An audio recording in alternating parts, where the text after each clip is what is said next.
ప్రభుత్వం మద్దతు ధరకు పంటలు కొనుగోలు చేయాలని బీఆర్ఎస్ నేత పెద్ది సుదర్శన్ రెడ్డి అన్నారు. మొంతా తుఫాన్ వలన పంటలకు తీవ్రంగా నష్టం జరిగిందని చెప్పారు. కాంగ్రెస్ ప్రభుత్వంలో రైతులు ఎన్నడూ లేని విధంగా యూరియా కోసం రోడ్లు ఎక్కాల్సిన పరిస్థితి వచ్చిందన్నారు. గత సంవత్సరం పంట నష్టపోయిన రైతులకు ఇప్పటి వరకు నష్టపరిహారం చెల్లించలేదని ఆగ్రహం వ్యక్తం చేశారు. సీఎం మంత్రులు ఎమ్మెల్యేల మధ్య సమన్వయం లేకపోవడంతో తుఫాన్పై ముందు జాగ్రత్త చర్యలు తీసుకోలేదని ఆరోపించారు పెద్ది సుదర్శన్ రెడ్డి. తేమ శాతాన్ని పరిగణనలో తీసుకోకుండా ప్రభుత్వమే పత్తి కొనుగోలు కానీ, మొక్కజొన్న కొనుగోలు కానీ, వరిధాన్యం కొనుగోలు కానీ డ్యామేజ్ని పరిగణలో తీసుకోకుండా మద్దతు ధర కొనుగోలు చేయాలని చెప్పి బీఆర్ఎస్ పార్టీ ఈ ప్రభుత్వాన్ని డిమాండ్ చేస్తూ ఉన్నది. తెలంగాణ రాష్ట్రంలో ఎప్పుడు లేని దౌర్భాగ్య స్థితి ఈసారి రైతులు ఎదుర్కొన్నారు.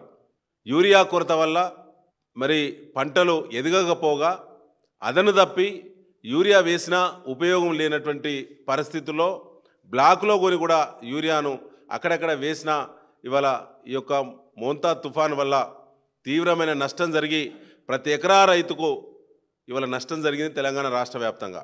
ముఖ్యంగా వరంగల్ పూర్వపు జిల్లా, నల్లగొండ పూర్వపు జిల్లా, ఖమ్మం పూర్వపు జిల్లా, కరీంనగర్ పూర్వపు జిల్లా, మన మెదక్ పూర్వపు జిల్లా తీవ్రమైనటువంటి నష్టం ఈ 5 జిల్లాల్లో అతి ఎక్కువగా జరిగింది.